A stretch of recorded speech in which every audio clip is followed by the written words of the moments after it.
Story 1. We've all had a good browse on eBay, and most of us have bought a thing or two off eBay. Hell, just recently I bought giant lollipop sticks for a craft project I will probably start in 50 years' time. Have you ever bought anything that's haunted? What you are about to hear is a true tale about an haunted doll that will shock you to the core. 2003, there was a listing on eBay. It was advertising Harold, an haunted doll. The seller wrote a long, detailed explanation as to how they came to be in possession of haunted Harold.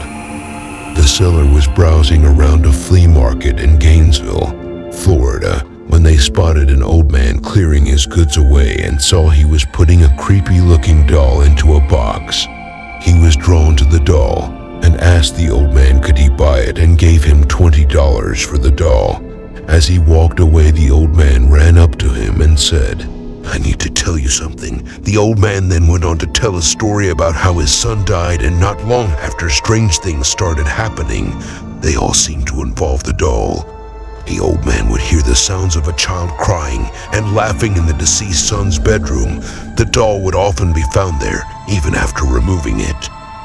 A priest also told the old man to burn the doll, which he did, but it barely burned. He tried to get rid but had no such luck, so he locked it away in a shed for a long time.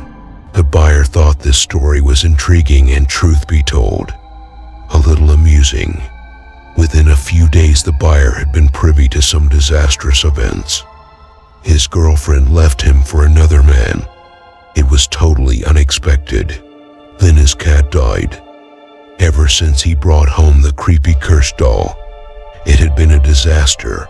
One night he was in bed when he suddenly heard somebody in the house.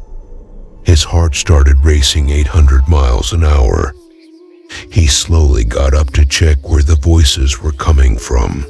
He was terrified when he realized they were coming from the basement. That's where Harold the doll was stored. He listened intently and heard the sounds of children talking and playing. He couldn't quite make out what they were saying, but they were definitely the voices of children. He opened the basement door and found nothing. Throughout the week, he would hear the ghostly voices of children every night in the basement. He barely slept as he was on constant edge. He couldn't take any more. He put the doll on eBay. It sold for $300 to a woman named Kathy. Harold the doll got up to his old tricks again. Kathy told her friend about the supposedly cursed doll, and they had a good laugh about it. Within a month, her friend had developed a brain tumor and died just weeks later. There had been no signs whatsoever that could be attributed to the tumor. It's like it just appeared in a flash. She heard a loud bang one day and quickly ran upstairs. The laundry was on the floor, but it was still neatly folded. Harold was sat there, staring. Kathy had a friend called Stephen who came and visited one day with his wife for a good old catch-up. It had been a long time since they'd seen each other. The night went well, very jovial, and the subject matter soon got onto Harold the cursed doll. Stephen and his wife took a good long look at the doll. They held it. They too also joked about it, saying how they'd probably just give it a good kick if it ever came after them. Was Harold angry? Did the doll feel like it was being mocked? Surely not. It's just a doll after all, but what happens next is rather strange. Stephen's wife died after falling down the stairs and breaking her neck. Stephen was overcome with grief and stayed at Kathy's. Harold the doll always seemed to be around, silent, staring. Soon enough, the curse struck once more like a persistent lightning bolt. Stephen was diagnosed with lung cancer. It was aggressive and brutal. He died just a few weeks later. Kathy had to get rid of the doll. It was bought once again on eBay by a man going by the name of Anthony Quinata. People were curious about the doll. He would be constantly asked questions and whether he experienced anything creepy or cursed. He most certainly did. A lady he knew scoffed at the idea of the doll being cursed. He let her sit next to it, and seconds later she screamed out in pain. On the side where the doll was placed, she had a bloody gash on her body. She was cleaned up and treated. She vowed never to go near the doll ever again. Anthony decided to allow a psychic to do a reading with the doll, and the results were shocking. The psychic told Anthony that Harold said he was going to kill her, and at that moment she felt something grip her chest and doubled over in pain.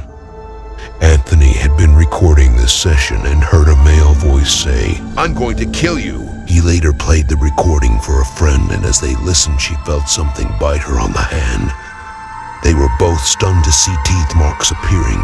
The teeth marks matched the size of Harold's teeth. Yes, the doll has teeth. One fine day, Anthony's friend turned up at his house. She knocked on the door. No answer. She felt uneasy, like a dark cloud was hovering over her. She decided to let herself in. Anthony was not there, but Harold the doll was. He sat there on the kitchen table, its eyes staring right back at her. She suddenly felt like her life was in danger. She turned and ran to the front door, but she found she couldn't open the door, like some force was stopping her. She broke down and began crying. She screamed for Anthony. He was upstairs and had not heard her come in. He rushed over to help her up. She had the most horrifying look of absolute fear on her face. When the doll gets angry, and you won't like him when he's angry, the doll's eyes can turn from blue to pure black. Anthony had set up a Facebook group displaying pictures of Harold. A lady decided to try and troll Harold. She made disparaging remarks about his appearance. Harold did not like this at all. That night, the lady was in bed. The lights were off. She could sense Harold was there. He was in the room staring right at her. The fear swept over her body like a tsunami. For 10 minutes, she was frozen with fear. The day after, she got in touch with Anthony to let him know what happened and deleted her comments about Harold's appearance. She was petrified of the doll now. Harold has on occasion attacked Anthony. He has woken up with long scratches on his body and his bedsheets covered in blood. One time, Anthony decided to ask Harold some questions. It would answer yes or no by making a flashlight switch on. Anthony suspects the doll may have a demonic entity within. Watch this video of when Anthony asks whether it is a demon. It is unsettling. Does this mean you're a demon? If it does, please turn the flashlight on.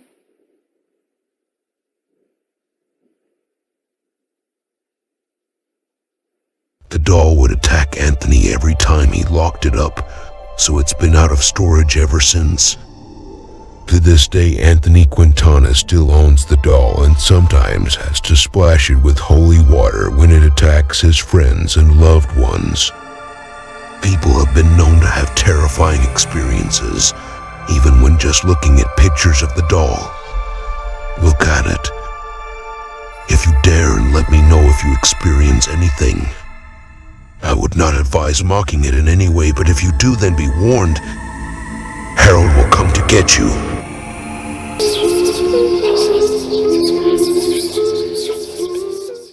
Story 2. Ohio, USA, 1884. It was a glorious, sunny day.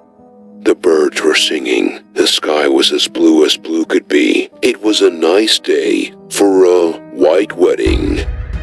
But it was a day that would soon turn to tragedy. Anna Hawkwold was a young girl who was excited as she got herself ready for her brother's impending wedding. She couldn't wait. She was so full of joy. She thought she'd better slow down and make herself something to eat. As her family bustled to and fro, also preparing for the wedding, Anna sat in the kitchen, eating. She didn't feel too good. What had overcome her? Her body slumped, seemingly lifeless. Her head banged against the wall. Her mother shouted at her to get up, but she didn't. What in the name of hell had happened to her? The family all gathered round, shaking Anna and asking her to present herself quickly. But dead people don't get up, do they? Poor Anna Hawkwald was pronounced dead by local Dr. Jewett. After a thorough examination, he concluded that Anna Hawkwald was sadly deceased.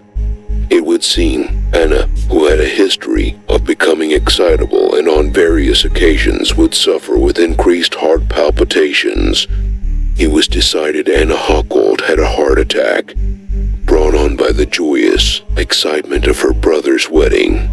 The family were distraught but decided to go ahead with the wedding, which I'm sure the bride was ecstatic about.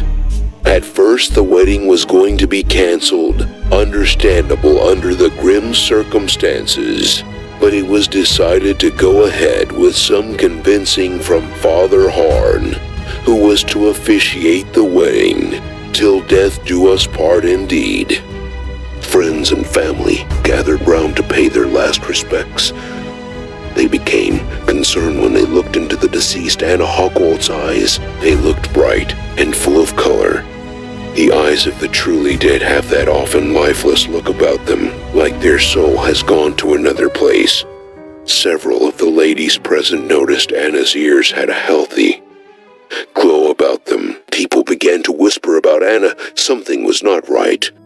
The doctor had pronounced her dead. Surely he cannot be wrong. Yet she did not move. She did not respond to sound or touch. The townsfolk spread the news quicker than wildfire on a hot, dry day. They believed Anna Hawkwald was alive. They raised concerns with Anna's parents, but they were having none of it. They were actually angry at this prolonged suffering and potential mockery, like Anna was becoming a macabre joke to be used for people's grim entertainment.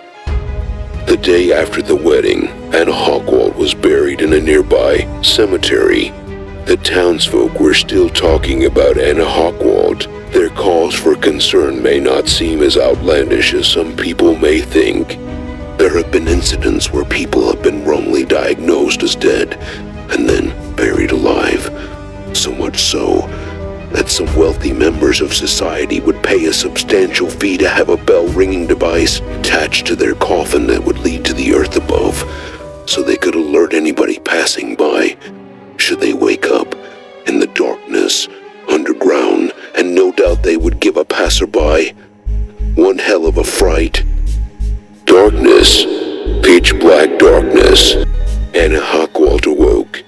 Where the hell was she? She tried to get up, but she banged her head on the ceiling. Wait, she thought, I'm not at home. She could not raise her arms. She could only slide them over her belly.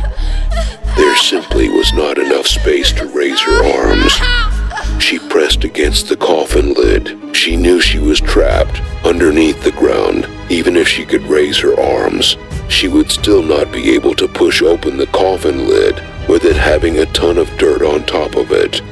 She screamed. She could taste the dirty, dusty air. She cried for what seemed like forever. Nothing. She sobbed tears and asked for her mother. She so wanted her mother to just hold her, tell her she's safe. But that wasn't to be. She had no idea how long she had been in there. At least a day had passed. At least. She tried to cry out once more. Nobody would hear her. She pulled out clumps of hair in sheer desperation and fear. She was extremely dehydrated.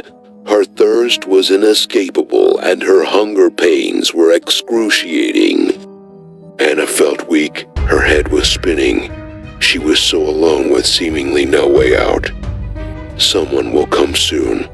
They will. It was becoming more and more of a challenge to breathe. She tried to slow it down. She needs to survive, for someone will come soon. She knew it. She felt it. Anna's mom could not rest. In her mind, she played back 1,000 thoughts. What if the townsfolk were right? What if Anna was still alive? It was too much to bear. She had to know. Anna's family got in touch with the relevant authorities and insisted the grave be dug up. It had been a few days now since Anna Hockwald was buried. Time was of the essence.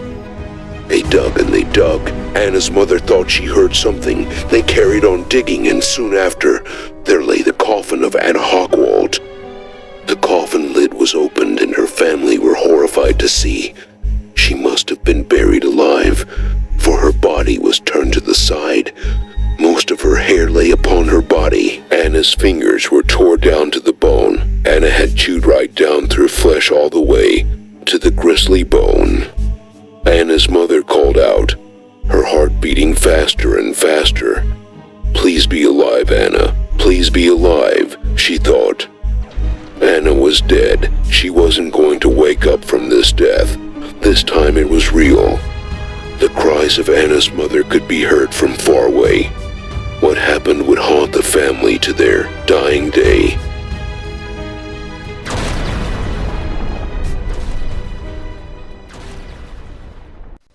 Did you lock your door? Sleep tight.